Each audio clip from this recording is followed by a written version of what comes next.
September 5, 1944. The port of Antwerp, Belgium. Major General George Philip Bradley Roberts stood on the concrete wharf of Europe's second-largest port, staring at a nightmare disguised as a prize. The British 11th Armored Division had seized Antwerp the day before in a lightning six-day advance from the Seine, 230 miles covered in a week, leaving German forces scattered and disorganized. The port's capture had exceeded every expectation. Unlike Cherbourg, Le Havre, and Brest, where retreating Germans had demolished every crane, blown every lock gate, and reduced the harbors to rubble, Antwerp stood 90% intact. 600 cranes lined 20 miles of waterfront. 10 square miles of docks stretched across both banks of the Scheldt. The infrastructure to handle 1,000 ships simultaneously, vessels up to 19,000 tons, remained functional. This should have been the war-winning stroke. The supply crisis solved, the fuel famine ended, the ammunition shortage eliminated. But as Roberts walked the silent docks that morning, the cruel mathematics of logistics revealed themselves. The port was a fortress, yes. The docks were intact, yes. The cranes still stood, yes. None of it mattered. 60 miles downstream, the Scheldt estuary, the vital waterway connecting Antwerp to the North Sea, remained in German hands. Every inch of the southern shore, every meter of the northern islands, every gun emplacement commanding the river approaches, German-controlled. The 15th German Army, battered but intact, occupied the key terrain, and they had orders from Adolf Hitler himself. Hold the Scheldt at all costs, deny the Allies this port, buy time for the fatherland. The Allies had captured Europe's greatest logistical asset, only to discover it was as useful as a landlocked harbor. Ships carrying ammunition from America, fuel from England, rations from across the Atlantic, all of it stalled. The front lines were advancing faster than anyone had predicted.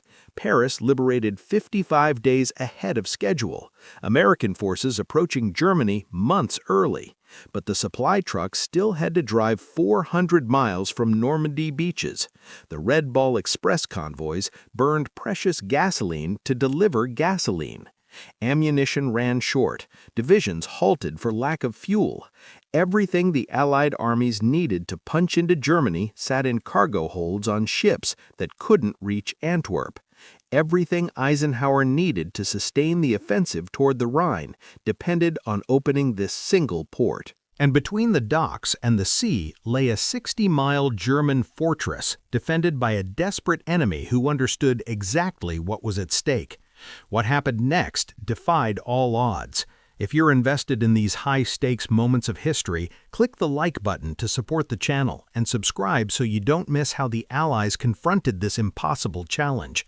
Now the race was on, but first the Allies would have to fight one of the war's most brutal campaigns, not for a city, but for a river. Not for territory, but for a shipping channel. The Battle of the Scheldt would determine whether the war ended in 1944 or dragged into another year of bloodshed. The strategic importance of Antwerp had been recognized as early as December 1941, when Anglo-American military planners first outlined a European offensive. Following Rotterdam's destruction in 1940, Antwerp remained the largest surviving deep-water port in Western Europe. Napoleon Bonaparte himself had recognized its potential, ordering construction of the Bonaparte Dock in 1811. The port's inland location, 80 kilometers from the North Sea via the Scheldt, provided Central European access that coastal harbors couldn't match. By autumn 1944, the Allied supply crisis had reached critical proportions. After the breakout from Normandy, armored divisions advanced so rapidly they outran their logistics. Cherbourg, the primary supply port, sat more than 500 miles from the advancing front lines. The situation grew worse after storms damaged Normandy harbors on June 19. Truck convoys burned fuel to deliver fuel. Patton's Third Army ground to a halt for lack of gasoline. Montgomery's thrust toward the Rhine stalled. Eisenhower faced a brutal choice: slow the advance or solve the supply problem. On August 27, 1944, Field Marshal Bernard Montgomery ordered 30 Corps to advance toward the Scheldt estuary. The key objective, Antwerp. Lieutenant General Brian Horrocks assigned the mission to Major General Roberts and the 11th Armored Division. After difficult fighting around Caen, the Black Bulls had regained their aggressive edge. Now they would execute one of the war's most audacious advances. The dash began August 30. Roberts' tankers covered 230 miles in 6 days, encountering scattered German resistance but maintaining relentless momentum. Of the 200 tanks that departed, only 120 remained operational by September 4. Mechanical breakdowns, not combat, accounted for most losses. The division was exhausted, its supply line stretched to breaking, its crews running on adrenaline and determination. September 4, 1944, noon. The 11th Armored Division pushed into Antwerp proper. German resistance crumbled. Generalmajor Graf Christoph Stolberg zu Stolberg, the garrison commander, was captured before he could execute demolition orders. Belgian resistance fighters from the White Brigade had already seized key infrastructure, cutting wires to explosive charges, protecting bridges, preventing the systematic destruction that had rendered other ports useless. The British found the port facilities intact and functional: 600 cranes, dry docks, storage capacity for 120 million gallons of fuel, modern berthing facilities, everything needed to sustain a multi-million-man army advancing into Germany. The capture seemed like a miracle, a strategic windfall that would end the supply crisis and fuel the final offensive, but the celebration was premature. On September 6th, the 11th Armored Division attempted to cross the Albert Canal north of Antwerp. German defenders under Lieutenant General Kurt Chill, who had cobbled together a defensive force from remnants of the 84th, 85th, and 89th Infantry Divisions, roughly 3,000 men total, thwarted the crossing. The Germans blew the bridges. 2 days later, the 11th Armored received orders to move 40 miles east. The opportunity to secure the Scheldt approaches while German forces remained disorganized slipped away. The Allied command hierarchy failed to grasp the tactical reality. Eisenhower, Montgomery, and their staffs remained fixated on reaching the German frontier by the fastest possible means. Their broad front strategy envisioned pressing the Wehrmacht along the entire line from the English Channel to Switzerland, racing for the Rhine. In this strategic framework, securing the Scheldt seemed less urgent than maintaining offensive momentum. The Germans, by contrast, understood exactly what was at stake. General Gustav Adolf von Zangen, commanding the 15th German Army, received explicit orders from the Wehrmacht High Command. An intercepted order dated October 7th stated, "Enemy supplies and therefore his ability to fight are limited by the stubborn defense of the harbor, as intelligence reports prove. The attempt of the enemy to occupy the western Scheldt in order to obtain the free use of the harbor of Antwerp must be resisted to the utmost." Hitler himself designated Walcheren Island, controlling the northern approaches to the Scheldt, as Fortress Walcheren. He ordered the 15th Army to hold at all costs. The strategic calculation was simple. Every day the Allies couldn't use Antwerp was a day gained for Germany. Time to build defenses, time to produce weapons, time to fortify the Rhine. The Scheldt represented the choke point where a battered, retreating German army could still inflict strategic damage by simply holding ground. And hold they did. While Montgomery diverted resources to Operation Martin Garden, the doomed airborne assault on Arnhem, von Zangen executed a masterful retreat. His forces withdrew to Breskens and Ternausen on the south bank, then ferried across to Walcheren and South Beveland. By September 23, when the evacuation ended, von Zangen had rescued 86,000 men, 616 guns, and thousands of trucks and horses. These forces now occupied precisely the terrain the Allies needed to clear.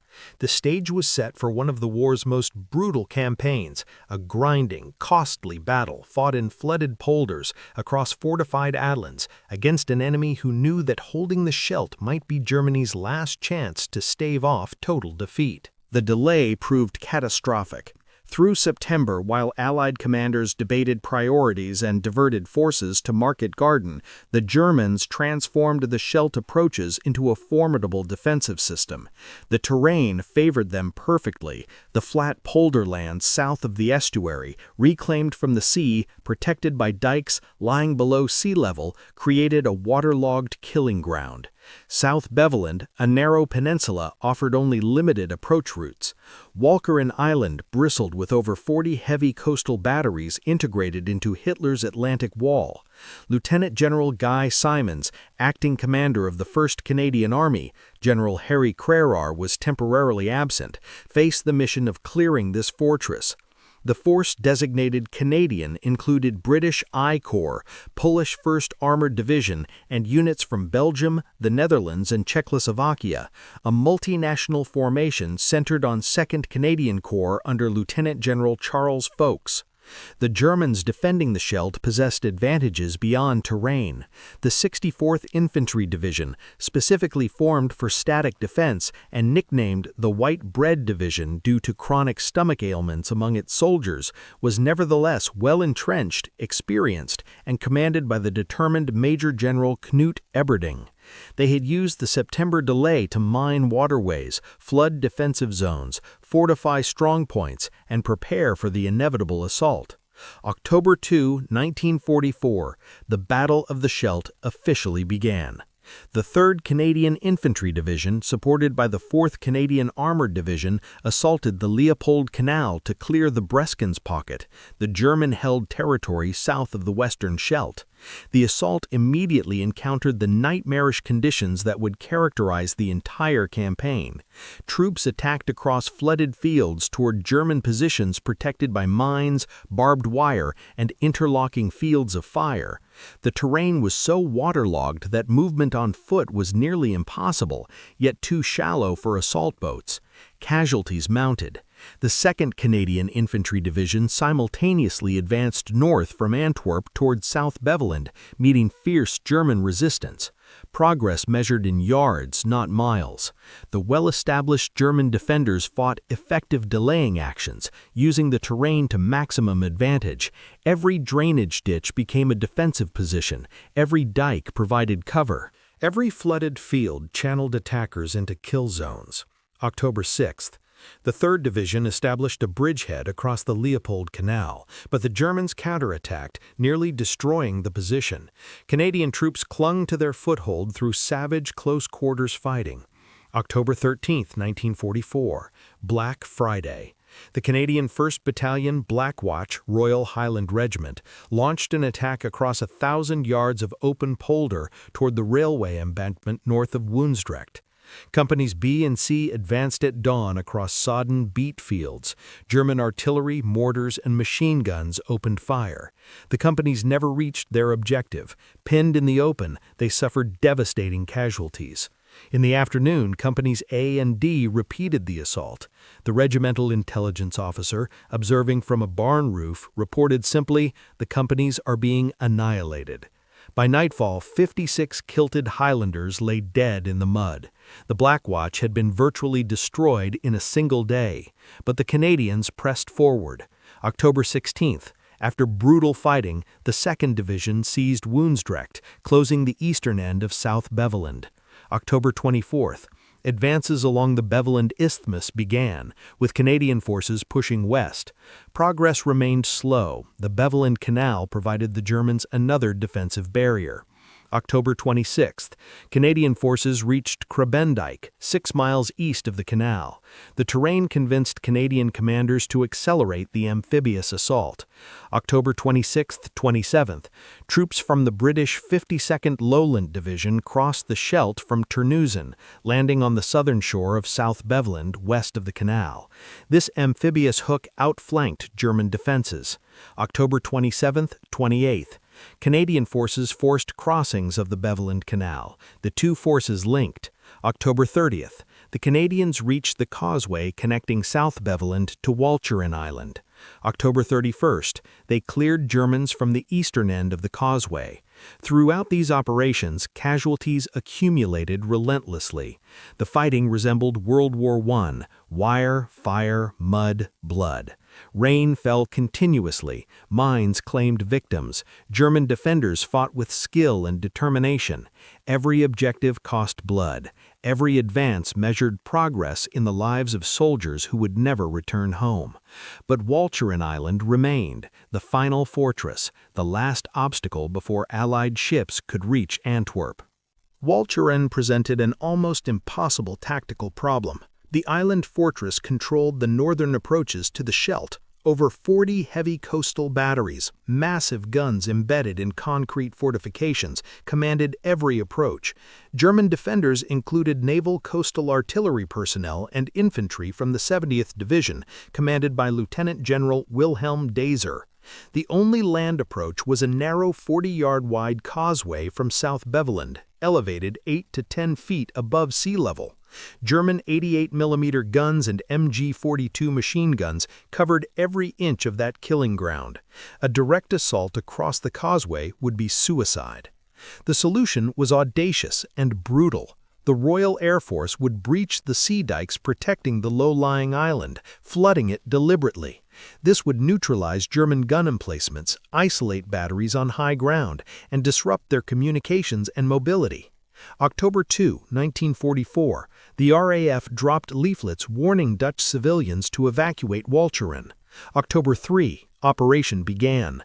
247 Lancaster bombers and Mosquitoes attacked, dropping between 8,000 and 9,000 tons of high explosives. The dikes at West Capelle, Flushing, and Veer ruptured. The North Sea poured in. The island flooded. Salt water inundated the central lowlands, destroying the island's agricultural economy but achieving the military objective. German positions became isolated on patches of higher ground, the once integrated defensive network fragmented. But the Germans still held their positions and those coastal batteries remained deadly. October 31, 1944, despite the impossibility, Canadian forces attempted the causeway assault.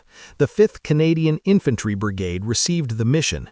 Troops advanced along the narrow elevated roadway into withering fire. Shells, mortars, and machine gun bullets raked the causeway. Men fell by the dozens. The attack stalled with catastrophic casualties. November 1, 2. More assaults, more losses. After 3 days of murderous combat, the Régiment de Maisonneuve, reduced to 2 officers and roughly 60 men, managed to establish a bridgehead about 600 yards inland on the German side. The cost was staggering. But the causeway assault was only the fixing action. November 1, 1944, dawn. The main assault began, a 3-pronged amphibious operation. British commandos of No. 4 Commando under Canadian command crossed the Scheldt from the south, landing at Flushing. A few hours later, the British Special Service Brigade landed on Walcheren's western shore near West Capelle. The landings faced fierce resistance, but Allied forces gained footholds. The amphibious assaults bypassed the causeway's killing zone, striking the island from multiple directions. Combined with the flooding that had disrupted German defenses, the multi-axis attack overwhelmed the defenders. German resistance, though determined, couldn't withstand the coordinated pressure. November 3, the Allied bridgeheads linked. November 8, the last German defenders on Walcheren surrendered. The Battle of the Scheldt was over. The cost? 12,873 Allied casualties. Over half were Canadian. The 3rd Canadian Division, which had landed on D-Day and fought continuously since June 6, suffered particularly heavy losses. Battle exhaustion plagued Canadian units. The fighting had been relentless, brutal, and costlier than necessary, a price paid for the September delay. Field Marshal Montgomery sent a message to General Simons. Now that operations designed to give us the free use of the port of Antwerp were nearly completed, I want to express to you personally and to all commanders and troops in the Canadian Army my admiration for the way you have all carried out the very difficult task given to you. The Canadians have proved themselves magnificent fighters. Clearing the Scheldt was a job that could have been done only by first-rate troops. The compliment acknowledged extraordinary courage under impossible conditions, but the question haunted commanders. How many lives could have been saved if the Scheldt had been cleared immediately after Antwerp's capture on September 4th? American historian Charles B. MacDonald would later call the failure to immediately secure the Scheldt one of the greatest tactical mistakes of the war.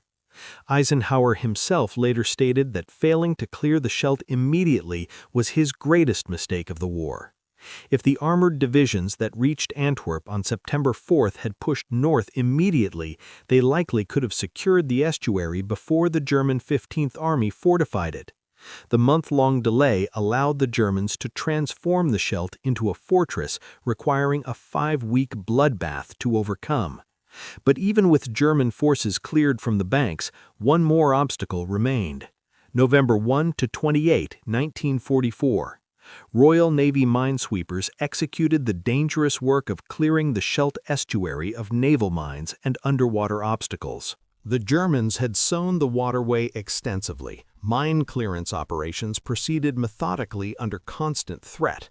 Minesweeper Force A from Wildfire 3, Queenborough, and Force B from Harwich worked in coordination.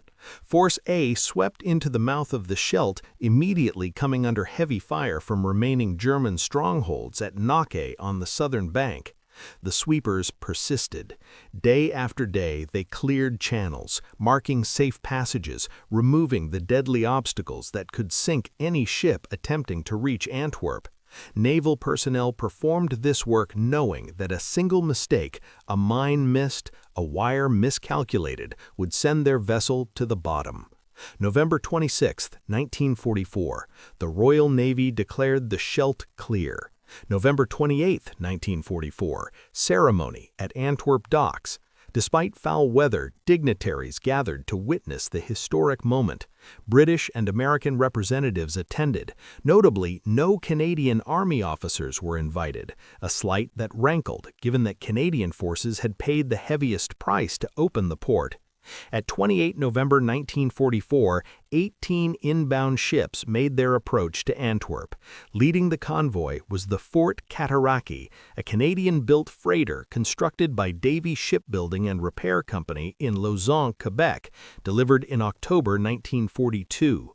The symbolism was fitting, a Canadian ship leading the first convoy into a port opened by Canadian blood. Also in the convoy, the Liberty ship James B. Weaver, carrying the 268th Port Company and equipment necessary to establish port headquarters. Within days, additional ships followed. The port that had been captured on September 4th finally began receiving supplies on November 28th, 84 days later. 84 days during which Allied armies had struggled with supply shortages. 84 days when the outcome might have been different if the Scheldt had been prioritized immediately. By December 1, 1944, Antwerp handled approximately 10,000 tons of supplies daily. By December 14th, throughput reached 19,000 tons per day. The supply crisis that had threatened to halt the Allied advance was finally ending. But the Germans weren't finished with Antwerp. Hitler's orders were clear. If the Allies couldn't be prevented from using the port, then the port itself must be destroyed. The German decision to bombard Antwerp with V weapons reflected strategic desperation married to technological capability. By late 1944, the Wehrmacht faced inevitable defeat. The Red Army was crushing German forces in the east. Allied armies were advancing from the west. Resources dwindled. Time was running out. But Germany possessed weapons that, while unable to reverse the war's outcome, could still inflict strategic damage: the Vergeltungswaffe, vengeance weapons. The V-1 flying bomb and V-2 ballistic missile represented the culmination of German wartime rocket research. The V-1, essentially a cruise missile, was powered by a pulse jet engine. It carried approximately 850 kilograms of high explosives. Range, approximately 250 kilometers. Speed, roughly 640 kilometers per hour. Guidance, a simple autopilot using gyroscopes and a barometric altimeter. When the calculated distance was reached, the engine cut and the bomb dropped. Accuracy was poor. The V-1 was fundamentally an area weapon designed to terrorize civilian populations. Production began in 1944 at the Mittelwerk underground facility, where forced laborers from concentration camps manufactured the weapons under brutal conditions. Estimates suggest 20,000 prisoners died in the production process alone. The V-2 was far more sophisticated, the world's first long-range guided ballistic missile. Designed by Werner von Braun's team at Peenemünde, the V-2 stood 14 meters tall, weighed 12.5 tons at launch, and carried a 1-ton warhead. Powered by liquid oxygen and ethanol, it reached speeds exceeding 5,000 kilometers per hour, faster than sound, meaning no warning preceded impact. The missile climbed to the edge of space before descending on its target. There was no defense. Unlike the V-1, which anti-aircraft guns and fighter aircraft could intercept, the V-2 struck without warning. The explosion was the first indication of its arrival. Production of V-2s averaged 600 to 700 per month after September 1944, manufactured in the same underground Mittelwerk facility. By war's end, approximately 5,789 verifiable V-2s had been produced, plus 150 to 200 test models. The strategic decision to target Antwerp was clear-eyed and ruthless. London had been the primary V-weapon target through much of 1944, but with Allied forces advancing across France, launch sites capable of reaching London became unavailable. Antwerp, however, lay within range of launch positions in the Netherlands, and Antwerp represented the critical Allied logistics hub. German intelligence understood the equation perfectly. Antwerp's port capacity was feeding the Allied advance. Destroying or disrupting the port could stall the offensive, buying time for Germany to fortify the Rhine, complete new weapons production, perhaps even negotiate a separate peace with the Western Allies. It was a desperate calculation, but Germany's position was desperate. The V-weapon campaign against Antwerp began in October 1944 and would continue for 175 days until March 1945. The bombardment was relentless. Of the total V-weapons launched during the war, nearly half were aimed at Antwerp. The numbers were staggering: 4,248 V-1 flying bombs and 1,712 V-2 rockets fell on the greater Antwerp area. Of these, 150 V-1s and 152 V-2s struck directly within the dock area. The weapons were launched from the Netherlands, V-1s primarily from sites in the Zutphen, Zwolle, and Scheide triangle. V-2s from mobile launchers that could be set up anywhere roads ran through forests. The mobile nature of V-2 launches made them nearly impossible to stop. Allied aircraft caught exactly one Meilerwagen launcher in the act during the entire campaign. The campaign's deadliest moment came December 16, 1944, the day the Battle of the Bulge began. At 3:20 p.m., a V-2 launched from the SS Werfer battery in Hellendoorn, Netherlands, struck the roof of the Cine Rex movie theater in downtown Antwerp. The cinema was packed, over 1,000 people watching the planesman. The explosion was catastrophic. 567 people died instantly, including 296 Allied servicemen. Another 291 were injured. It took 6 days to dig out all the bodies, many still sitting upright in their seats. It was the highest death toll from a single V-weapon strike during the entire war.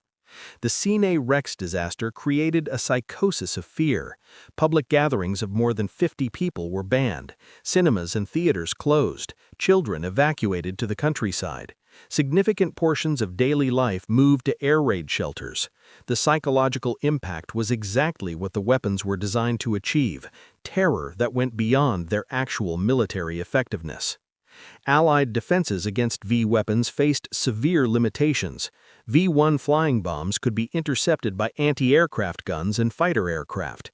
The Americans established Antwerp X, an air defense network under Brigadier General Claire H. Armstrong. Multiple anti-aircraft battalions deployed 90mm M1 guns controlled by SCR-584 radar sets, the finest anti-aircraft system of the war. These gun crews operated 22 hours per day, with only 2 hours for maintenance.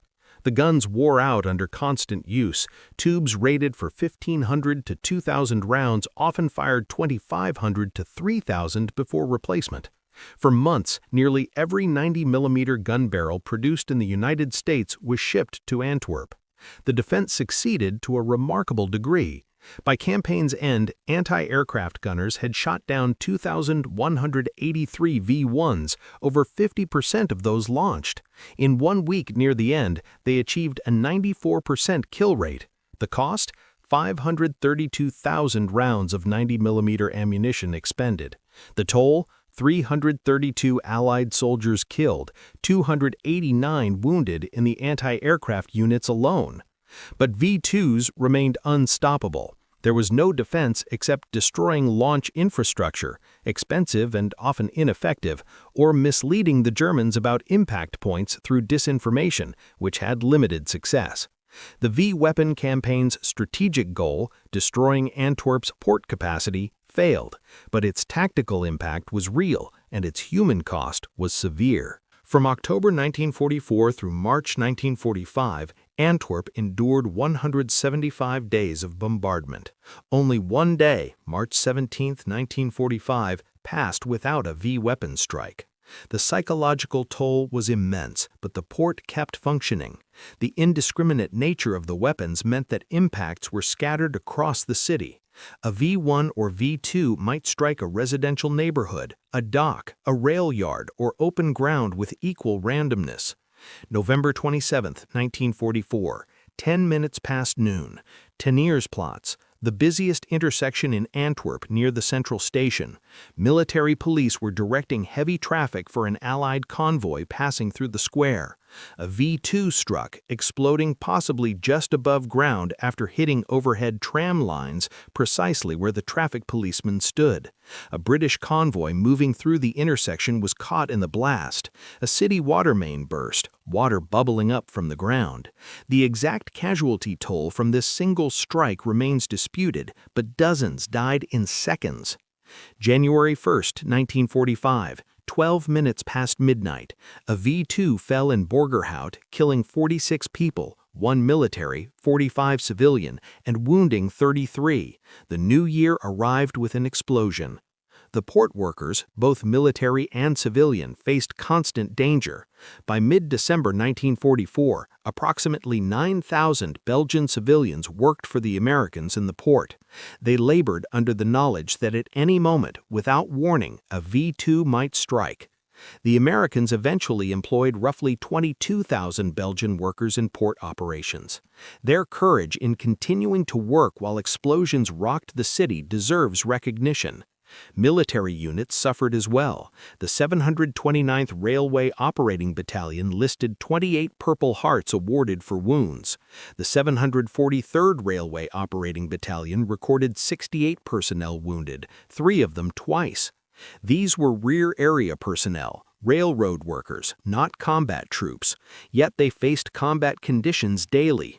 A report from the 2nd Military Railway Service dated January 3, 1945 captured the situation. The month of December represented for the 2nd MRS a period of continued change, reaching a peak in tonnage handled, followed by a sharp downward trend brought about by the tactical situation, bombing and strafing of installations and trains on the move, losses in equipment and personnel due to the offensive of the enemy in Belgium, and increased activities in attacks by V-1 and V-2 flying bombs. V-weapons struck rail lines, bridges, and rolling stock. On one occasion, the headquarters of the 709th Railway Grand Division arrived in Malines, Mechelen, to discover their assigned quarters destroyed by a V-1. It took 2 days to find alternative accommodation, which had also been damaged by nearby V-weapon strikes. The 1080th dredging crew operating the U.S. Army hopper dredge W.L. Marshall in the Scheldt had several doors blown off their vessel by near misses from V-1s and V-2s while conducting essential dredging operations. The first ship hit by V-2 fragments was the Liberty ship Timothy Bloodworth, operated by Lykes Brothers Steamship Company. December 24, 1944. A V-2 disintegrated in an airburst overhead, showering the vessel with shrapnel but causing no serious damage, a Christmas Eve reminder of the constant threat. To compensate for the bombardment risk, the Allies activated Ghent as a backup port in January 1945 under joint American and British control. Ghent had been used only for barge traffic and required extensive dredging and rehabilitation. The Liberty ship Hannes Taylor berthed there on January 23, 1945, beginning operations. Ghent handled ammunition shipments that authorities declined to risk at Antwerp. Despite the bombardment, port operations never entirely halted, though they were frequently interrupted. Average discharge for December 1944 was 73% of capacity. January 1945, 92%. The ABC Hall, Antwerp, Brussels, Charleroi, a dedicated truck operation involving an average of 16 truck companies equipped with 5-ton tractors pulling 10-ton semi-trailers, began November 30, 1944, and ran until March 26, 1945, hauling 245,000 tons of cargo from Antwerp to clear the docks. By March 1945, the V-weapon threat was diminishing. Allied advances overran launch sites in the Netherlands. The last V-1 fell on England on March 29, 1945. V-2 launches ended as Allied forces captured the remaining launch areas. By the end of December 1944, more than 1,000 homes had been destroyed, with another 13,000 heavily damaged. Civilian deaths from V-weapons reached approximately 1,736, with 4,500 injured. Military and civilian casualties combined approached 6,000. Between November 1944 and April 1945, approximately 2.5 million tons of supplies passed through the port, supplies that sustained the Allied drive into Germany. The port's average monthly tonnage in the first half of 1945 was approximately 500,000 tons. Antwerp kept working, the ships kept coming, and the Allied armies kept advancing toward Berlin. Battle of the Scheldt, October 2 to November 8, 1944.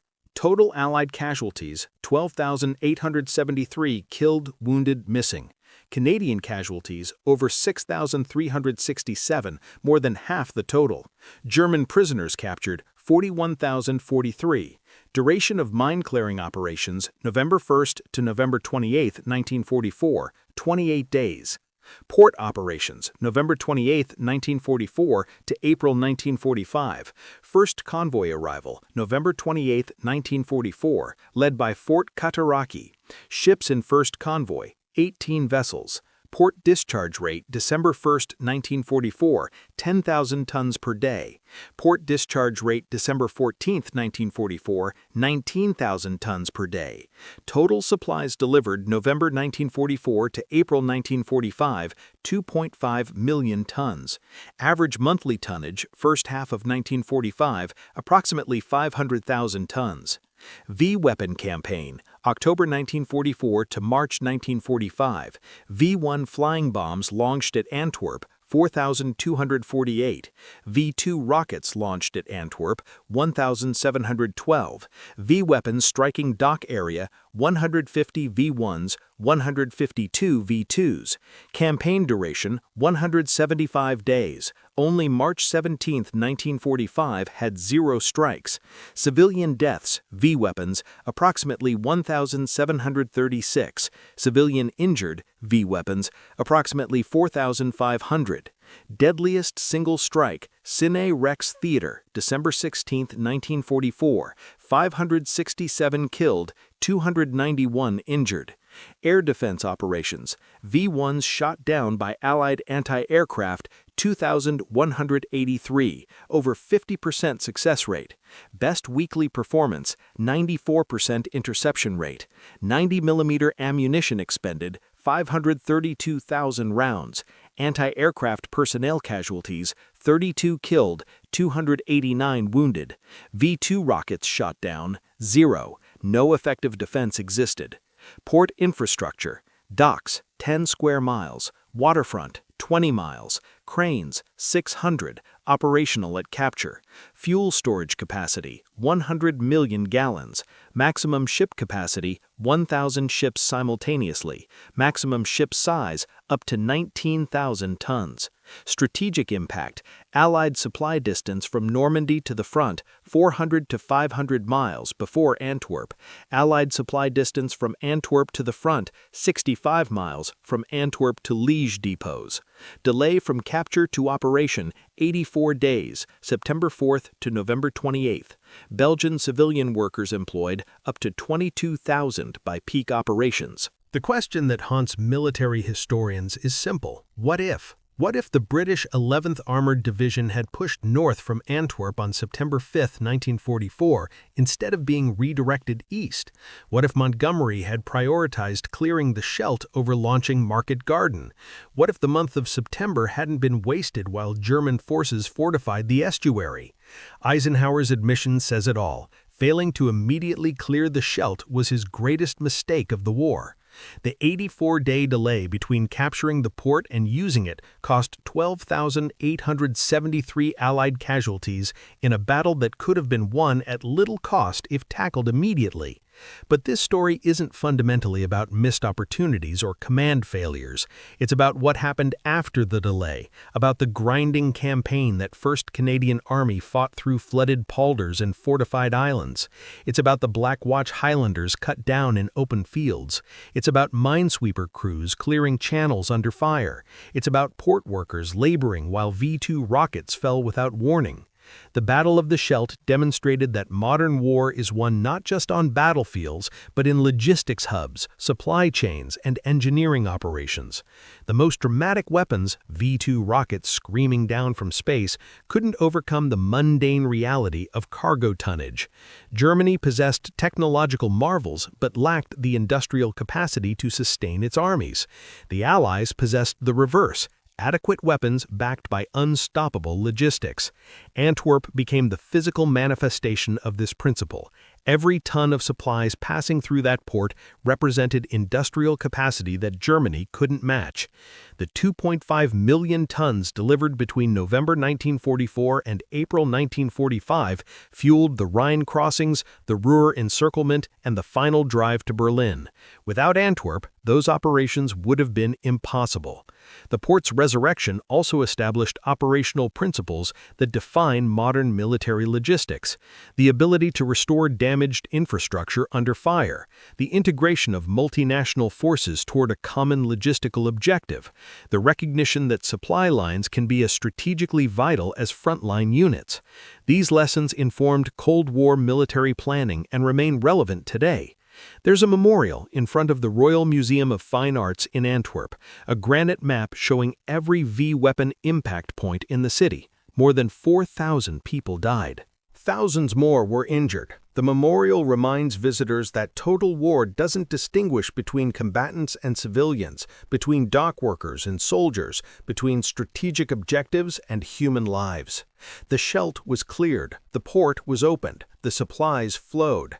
The Allies advanced into Germany and won the war. But the victory was built on the sacrifices of Canadian soldiers fighting in flooded fields, Belgian civilians working under bombardment, and naval personnel clearing mines from freezing water. Antwerp's port resurrection wasn't won with bullets alone. It was won with wrenches, cranes, courage, and the relentless determination to make the impossible merely difficult, and then to do it anyway.